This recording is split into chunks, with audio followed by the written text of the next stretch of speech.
너무나 자기 자신이 불쌍한 거예요. 삶의 의지가 없어져요. 내가 꼭 이렇게 살아야 하나. 종류가 꽤 되는데 그 대부분을 저는 다 겪었거든요.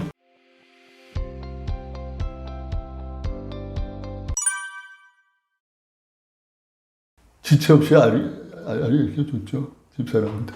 아무 말이 없더라고요. 집사람은 얘기하지 말라고 그러는데 내가 듣기로는 울었다고 그러더라고요. 그리고 제 막내 일반외과 레지던트로 있는데 막내는 하나님께서 특별히 다른 하는 일 없이 환자만 보고 집에만 왔다 갔다 하고 학회 일, 교회 일이나 하는 사람인데 왜 그런 병이 걸리게 하셨는지 자기는 이해할 수가 없다 선언하더라고요. 한마디로 식구들이 모두 참담한 그런 분위기였죠. 병 중에 정말 더러운 병 아닌 게 있어요. 정말 이것처럼 답답한 병이 없어요.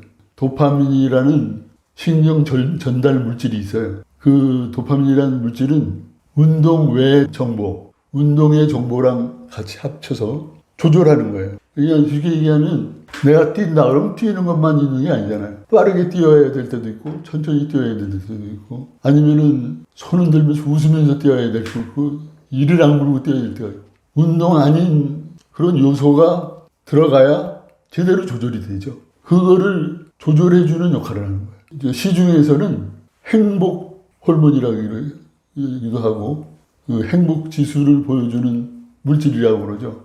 그러니까 파킨슨 환자들은 초기에 우울증이 거의 대부분 와요. 그건 아마 도파민이 떨어져서 그런 걸 거예요. 우울감이요. 저도 우울감을 느꼈기 때문에 저를 맡아서 치료해 주시는 정신건강의학과 교수 출신 원장님이 있어요. 그래서 그분하고 상의를 해서 약을 먹고 거의 완전히 좋아졌어요. 근데 그 좋아지기 전에는 너무나 자기 자신이 불쌍한 거예요. 이게 자기 혼자 느끼면 좋은데 가족들도 다 침울해지고 그 다음에 걸음걸이나 큰 지장은 없지만 그래도 불안정하기 때문에 함부로 나가 친구들 만날 수도 없고 그런 것들이 쌓이면 삶의 의지가 없어져요. 내가 꼭 이렇게 살아야 하나. 내 크리스찬인데 더군다나 교회 장로까지 하는 사람이 그런 무모한 생각을 한다고요. 삶의 의지가 없어요. 그래서 내가 당장 느꼈죠. 이거는 우울증이다. 그래서 바로 원장님한테 연락을 해서 내가 지금 이런 상태인데 약을 먹어야 되지 않냐. 당장 빨리 오라고. 그래서 거의 몇 달 동안을 약을 바꿔가면서 선정을 해서 약을 한 6개월 먹으니까 싹 없어졌어요, 그게. 그러니까 요새도 가끔은 나옵니다.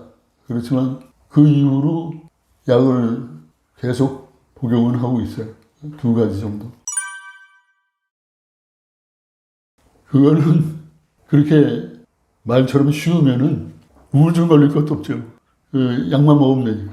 근데 이 병의 시작은 L도파라고 그래서 밖에서 도파민을 보충하는데 적은 약부터 시작합니다. 그래서 이게 양이 차차차차차 늘어가요. 그래갖고 보통 뭐 좀 전문적인 말이지만 1500mg까지 늘어나면 어퍼 레벨까지 간 겁니다. 그 이상 쓰면은 좀 무리가 되기 때문에 이게 그 기간 동안은 비교적 잘 유지가 돼요. 문제는 그렇다면 그거 뭐 크게 걱정되는 병이냐 이럴 때죠. 약을 먹어도 새로운 증상이 나와요. 그거는 도파민이 운동성이라면 비운동성 증상들이 막 나와요. 그게 이제 허니문 기간, 그걸 허니문 기간이라고 그래요.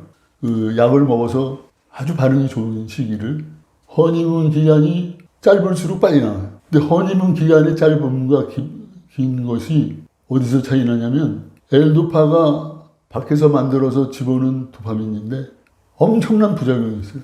그게 거의 70~80%에서 나온다고 그래요.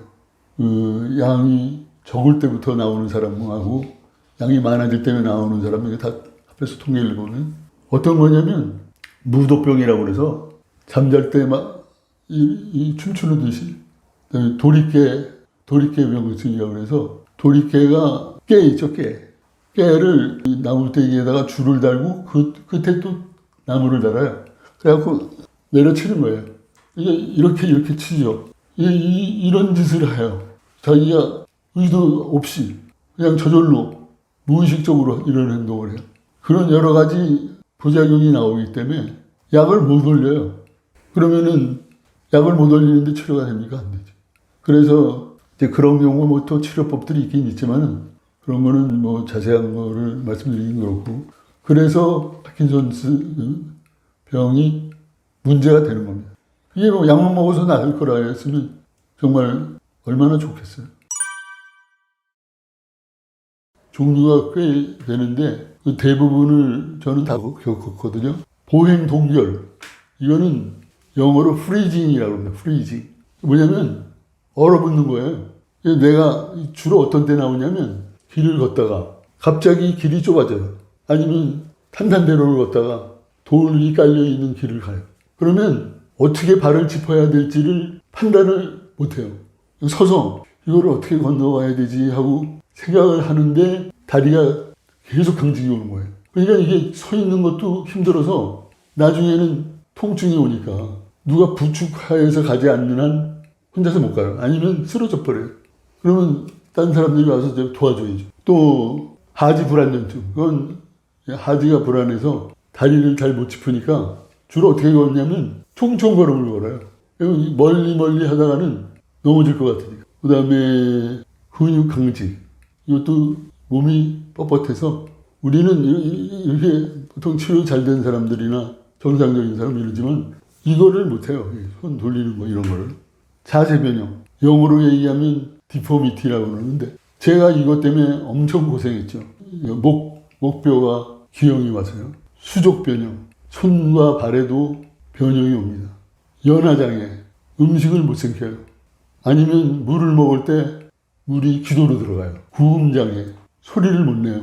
발성하는 성대가 마비가 와서 제대로 움직이지 않아서 오는 구음장애. 쇠진. 이거는 완전히 기력이 빠져서 손가락 하나도 움직이기 어려운 거예요.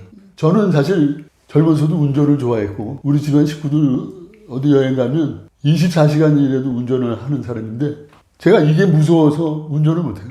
언제 쇠진이 올지 언제 프리징이 올지 그거를 내가 예측을 못하는데 이거 차고 몰고 가다 프리징이 오면 어떻게 하겠어요. 그런 동결이 오면. 그 다음에 비운동성 장애는 치매, 인지기능 저하, 신경정신병증, 우울증, 수면질환, 변비, 소변장애, 피곤함, 기립성 저혈압.